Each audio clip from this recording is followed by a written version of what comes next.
Claudia is Salvadoran and is living in Los Angeles. We don't talk much off the air, but she did tell me that she has stories to share with us related to the UFO phenomenon. Claudia, how are you doing? Good evening. Thank you for being with us. Hello, good evening, Hector. Very well, all good. Thank you for having me on your show. I never imagined I would be on your show. Welcome, welcome. I want to hear you. You just told me before starting this interview that maybe your story isn't so spectacular or so fabulous, but you experience small interventions or small contacts. And since I really don't know what you're going to tell me, I would like you to narrate it to me, if you can, in chronological order. That's right. Yes, of course, as I was saying, my stories aren't so fabulous, but throughout my life, well, since I was little, I've had small experiences, brief encounters, not as deep as other fabulous ones I've heard. But, well, I remember that since I was little, I would see in my grandparents' house in El Salvador beings like that. Well, starting from around the age of 10, I remember seeing a tall being with bright green eyes like emerald color, like those stones, emerald color. But I don't remember having any communication. I just saw them at my grandparents' house. Where did these beings appear and at what time of day or night? At night, just when I would wake up at night, I would wake up out of nowhere, go to the bathroom alone, and I would see them there. So I would start talking to my grandfather because I lived with my grandparents, not with my parents, but my grandparents seemed not to hear me, as if it was just between them and me, as if they couldn't realize there was something there. And when suddenly my grandfather would come, because he said I was shouting, talking to him, and I would tell him to look again, there was nothing. So they couldn't see anything. These beings, to put us in the situation and so that the people listening to us can also visualize, you were in your room alone. Were you sleeping alone? I slept with my grandparents. Were all three of you in the same room? Let's say your grandparents and you? Yes, because I lived with them until I was about 15 years old, from a young age until I was 15. Okay, so I can imagine, I don't know if the layout of the room was as I pictured it, but I understand that your grandparents were in one bed, you were in another bed, you woke up, as we say here in Argentina, and these beings, how many were there? Two? Were they beside the bed? Were they watching? What were they doing? No, it was outside. When I woke up, I would go to the bathroom. I had to leave the room because inside the bathroom, inside the room, there weren't any bathrooms. So I had to go out to the bathroom, and when I went out at night, that's when I saw them. But it was like, at some point, I had to wake up and see them, but nothing more. Did the beings show you a threatening attitude? I mean, from their body posture or from their nonverbal communication, let's say, their way of addressing you from their body? Were they threatening? Were they like observers? Did they talk to you? Did they send you any kind of telepathic message? I never felt threatened. Rather, I felt cared for by them. Okay. And once there was one of them in a posture, just like gargoyles, okay?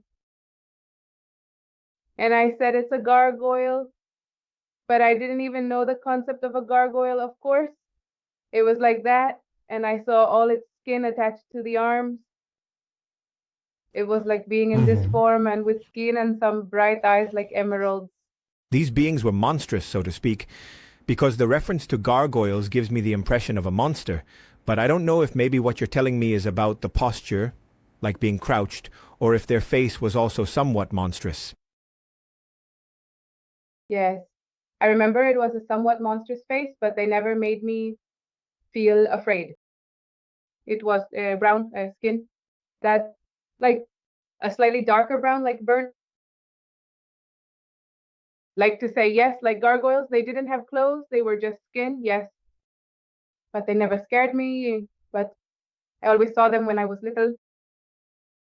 This sequence you're narrating to us from when you were little, the beings were like watching over you, monitoring. your growth, so to speak, but they didn't invade, they didn't intervene in your life. What else happened? Never, never. Well, I only saw that a couple of times while I was living at my grandparents' house. Then I grew up and they disappeared. I never saw them again. But it was like a stage in my life, as you say, where they were monitoring me, watching over me, and nothing more. But I don't remember having talked to them, received a message.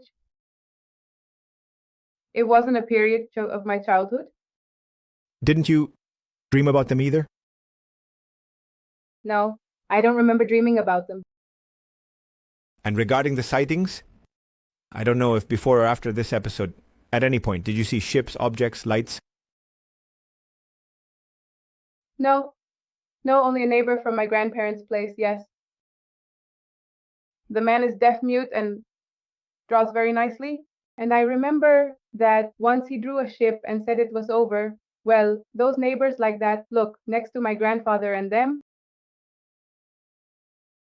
because the houses are open with corridors and gardens in the middle and open. Do the houses connect, let's say? Did the houses connect? They had a wall. So there was just a wall dividing one house from the other. Another. Okay. And I remember that he had drawn a ship with colored lights and said he had seen it at night. That it was over our house there. Just as many witnesses say that they are ships perhaps of different shapes, but that make no noise, that have no engine sound, that are suspended at a very low height, very close to the houses, to the places. But well, coincidentally, you lived there, right? I mean, it could be that your experience is connected to this thing with the beings in the ship also, closely following your steps. Could be a bit thought, yes, but I never saw them. I mean, I never saw the ship, sorry. Of course. It was him who drew and who told that he had seen it. When did these beings stop appearing? Did everything happen at the same time? Did you never see anything again as an adult? Yes, as an adult. Well, that's a part of my childhood experience. Then I started school, moved to a different city, went to the capital. Everything was new to me. Then a few years ago, maybe around 15 years ago, I went to Honduras.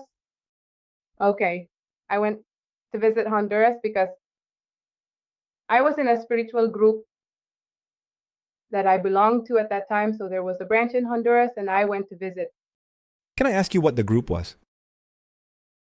Yes, it's called the Divine Light Association.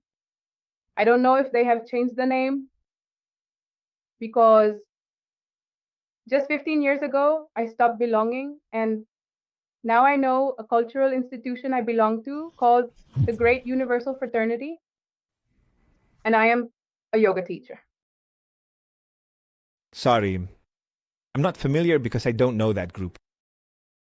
Are you referring to, for example, an evangelical religion? No, nothing like that. It's not a religion at all.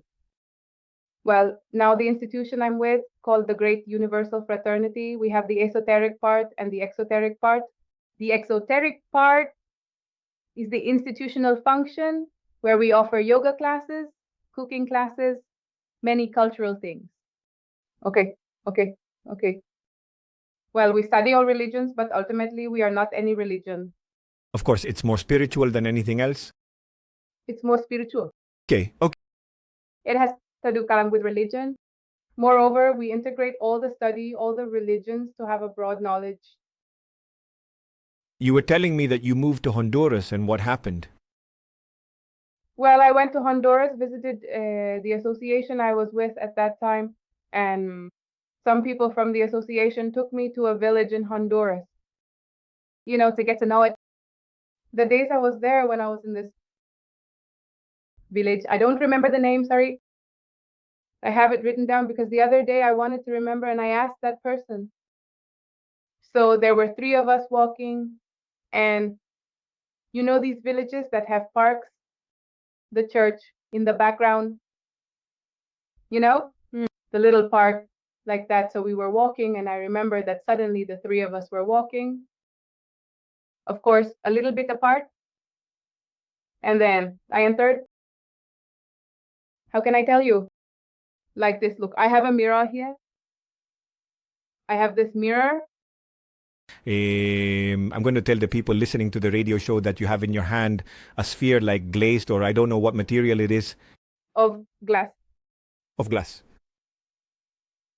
A sphere that is transparent. Transparent. So, well, that strong experience I had was that we were entering, and I felt like I entered inside a sphere and got trapped in it. Okay. Where were you physically when this happened? In the park. Outdoors, let's say. Outdoors, completely. Like if you go there to a park. Did sphere come down sky? No, nothing. I mean, it was like this, as if the sphere was there. So nothing was visible. I just went and I entered and got trapped in a sphere. As if the sphere was, I'm going to use a term, so to speak, an interdimensional portal. Exactly. And what did you see from inside the sphere? What did you see? I saw everything as if they were water waves.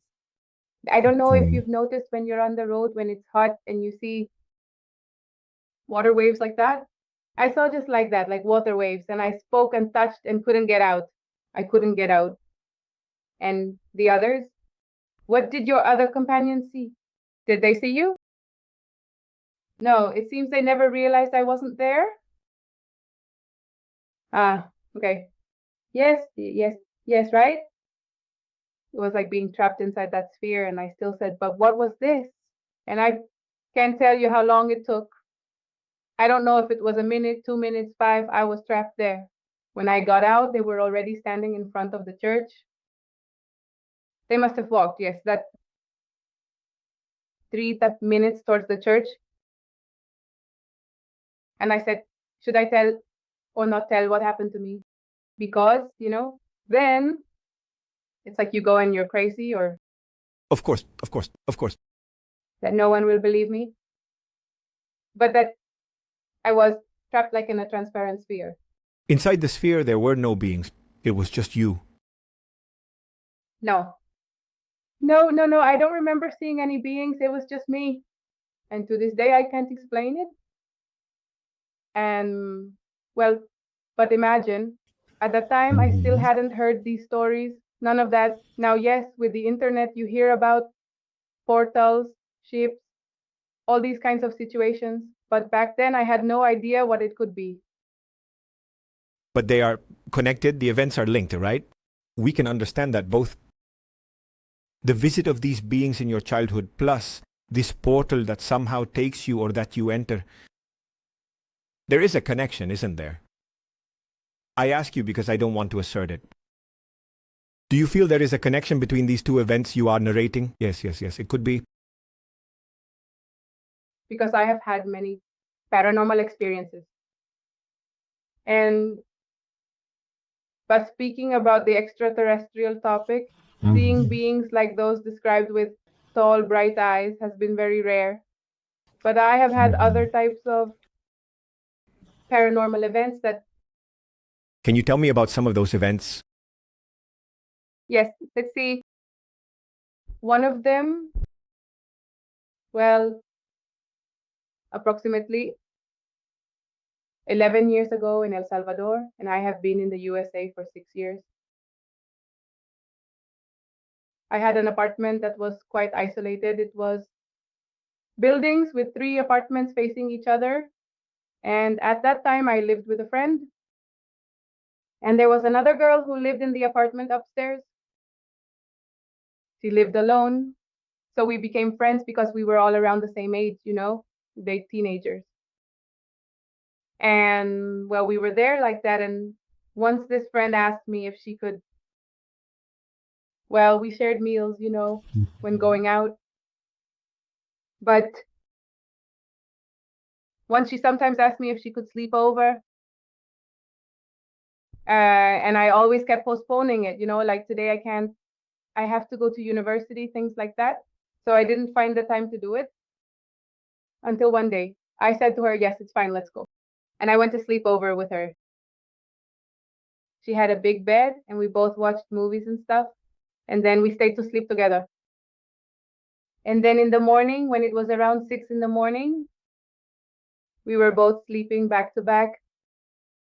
And suddenly I felt someone starting to caress my body, feeling my body being caressed. And I even doubted her and thought, could it be? I don't know what's happening. What is she doing, of course?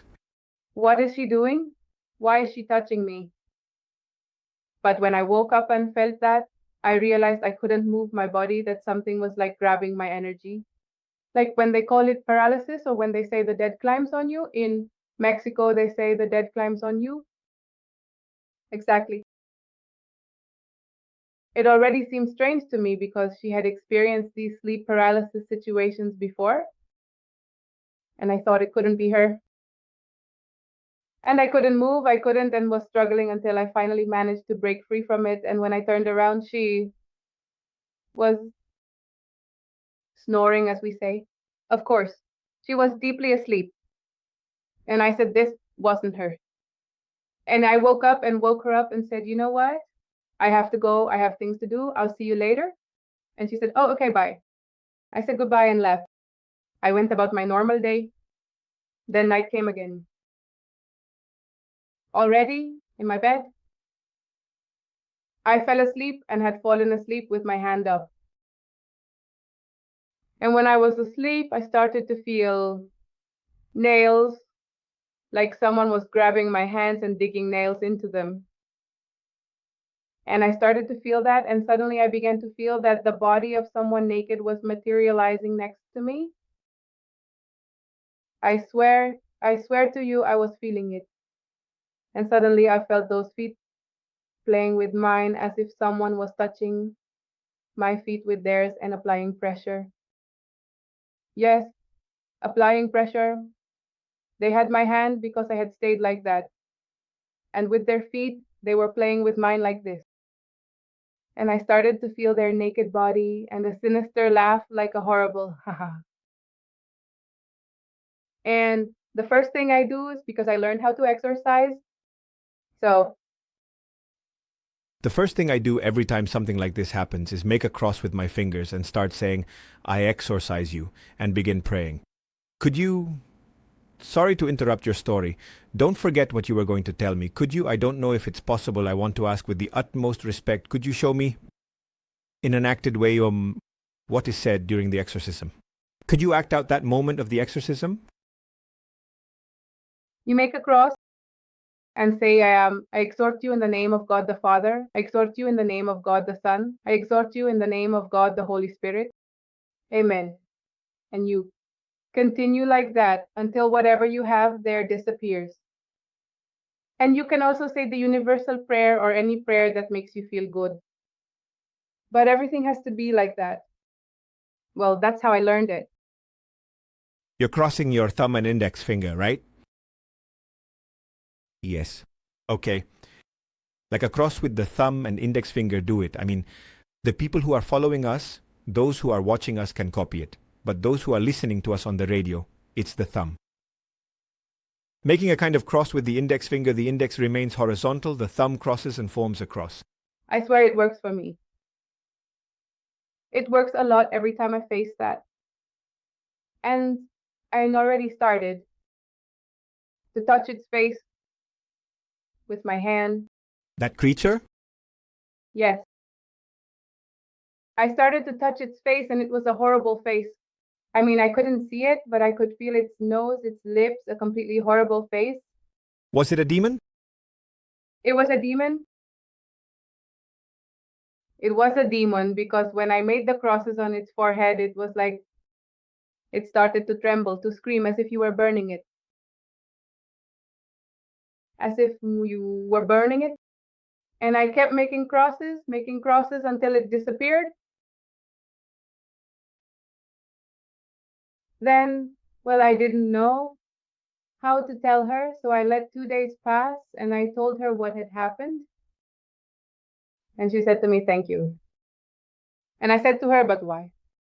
She said, "I think someone was doing something to me," because she said that almost every night, well, if not every night, it was as often as possible, that she had nightmares that she saw a man in front of her window dressed in black, tall, and that she felt a lot of sexual desire.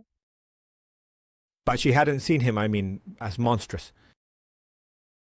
No, but he did appear in front of her window, tall, like it was a black cape. She says dark, and that he always terrified her. And since then, she was able to sleep peacefully. So let's say I got that demon off her back. I tell you, Claudia, I would like to talk to you again. Today, I'm going to say goodbye because I know you surely have more episodes, especially the paranormal, the supernatural ones. But I wanted to meet you, I wanted to interview you for the first time, talking a bit about the UFO phenomenon, but also about the paranormal phenomenon, because I imagine more things happened to you, more events occurred. Of course, a short one like this. Yes. Here where I live, 2 years ago, I was coming from, well, because sometimes I go, to a group of Native women from the USA, and they play drums, okay? They play drums and perform fire ceremonies. So I was going for a while. Women who belong to some tribes here in the United States. And we would finish at midnight.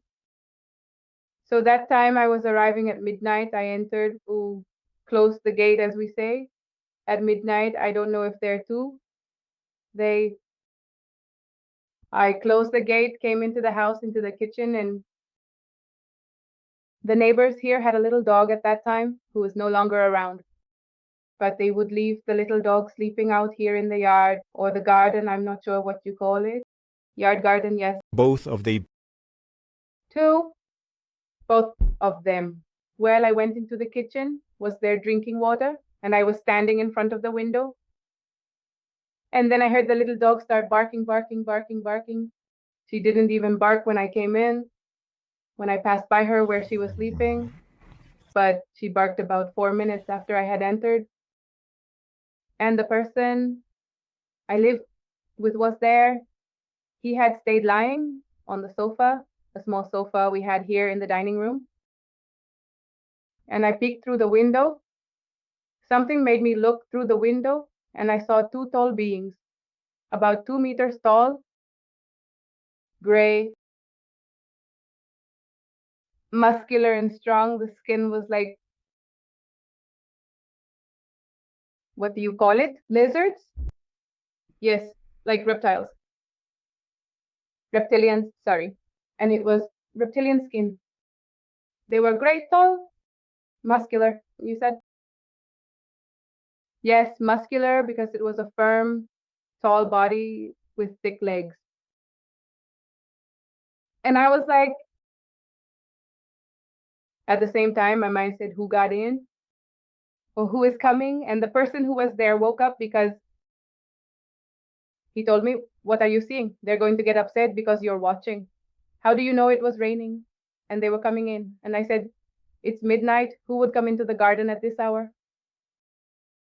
And there are two tall people, like 2 meters. And as if he realized, we grabbed the flashlights and ran out to search the entire garden because it's a super large garden. And we searched everywhere and there was no one. Oh my God. So, as a conclusion to this first interview, we can understand that there are different races of these extraterrestrial beings, which many abductees or contactees have been claiming, right? That are visiting us. Perhaps some of these races have a direct connection with us and the others come to want to intervene or interfere, or for some reason there must be some combat between these forces and we end up being like the guinea pigs, it seems to me. Of course, look, the universe is infinite. And there are many types of life in other dimensions, on other planets, so we cannot rule out that there are many more races. Some show themselves more, others, well, as I tell you, I've never been inside a ship, but I have seen them. And they are among us. And they are among us. And just a week ago, I also felt that they were abducting me, but I stopped it. How was it? Well, I was asleep. Suddenly at 3 in the morning, without any reason, I woke up.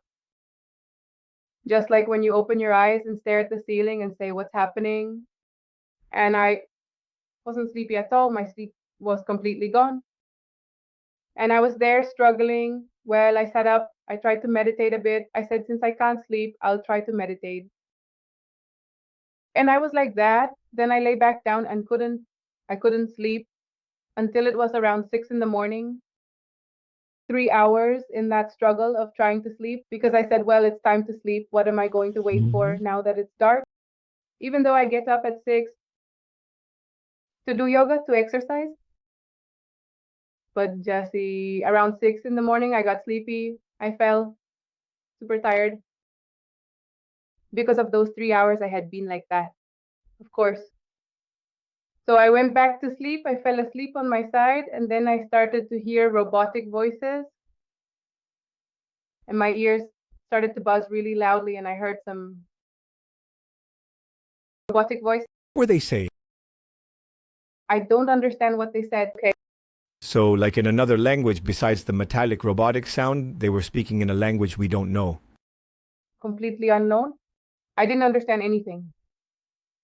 And I turned around, and then I started to feel like my body was beginning to lift, like it was rising from the bed. And I struggled to open my eyes and couldn't because I was so tired. But I thought, whatever it is, why is it doing this? They tire you out so that later you can't defend yourself. And I said, no matter what, I have to see, I have to open my eyes. I struggled to open my eyes and couldn't. And then I opened my eyes and saw that there was someone next to me standing about 2 meters tall as well. Tall, dark. And I started to see, I was lying on my back and started to see lights around like this. Like, no, upwards in a funnel shape. Big lights that were becoming small and colorful, and my body was rising. And that scared me and made me afraid. I immediately said, Dr. de la Ferrier, Sublime Master de la Ferrier. Well, he is the founder of the great universal fraternity where I am. I know he is a being of light and is no longer on this plane, but if you ask him for help, he helps you. What's his name? His name is Dr. Serge Renaud de la Ferrier. What? He is French. And he transcended a long time ago, but he is on a spiritual plane that can help us all. So, well, I mentioned him as if asking for help, and then everything disappeared. How impressive? Claudia, nice to meet you. We will be in touch again. Surely many people are listening to this interview on the radio, and many others will watch this video on YouTube and will want to connect with you. I don't know if you want to share an email, a social network, or any direct contact on air. If someone is interested, well, you can give them my WhatsApp. Okay. Surely you will be able to read the comments. People will leave their comments below this video, and you can also respond directly from your YouTube account. Yes, of course. If someone is interested, you can give them the number. Thank you very much for being with us today. I send you a big hug from Buenos Aires, Argentina. A hug for you too from Los Angeles, California. Until next time. Bye. Bye.